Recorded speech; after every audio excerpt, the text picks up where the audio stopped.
आज नेमकं असं झालं का भाजी बनवायला काहीच नव्हतं आणि त्याच्यामध्ये नाही का पाऊस लय चालू होता. मग काय मी कांदे लावले होते आणि त्याला मस्त पात फुटली होती कवळी. मग तीच घेतली तोडून आणि म्हणलं चला आज पात बेसनच बनवू. म्हणलं याची भाजी तर काही होणार नाही पण पात बेसन तर होईन, आपली भाजीचं काम झालं म्हणलं आता.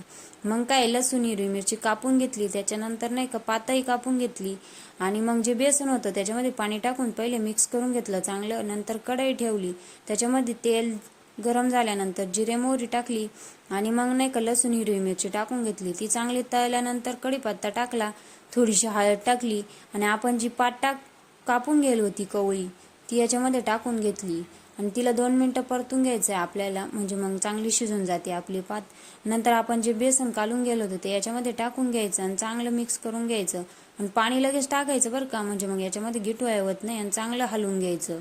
आणि त्याच्यानंतर आपल्याला याच्यामध्ये चवीनुसार मीठ टाकायचं आणि पाणी आपल्याला जेवढं बनवायचं तेवढं टाकून घ्यायचं आहे आणि मग याला आपल्याला 5-6 मिनिटं चांगलं शिजून घ्यायचं आहे. आणि मग काय गरमागरम मस्त आपलं पात बेसन तयार होऊन जातं. बाजरीच्या भाकरीसंग खाल्लं काय भातासंग खाल्लं काय मस्त लागून जातं. तुम्ही एकदा नक्की बनवून बघा. आवडलं तर व्हिडिओला लाईक शेअर आणि सबस्क्राईब करा.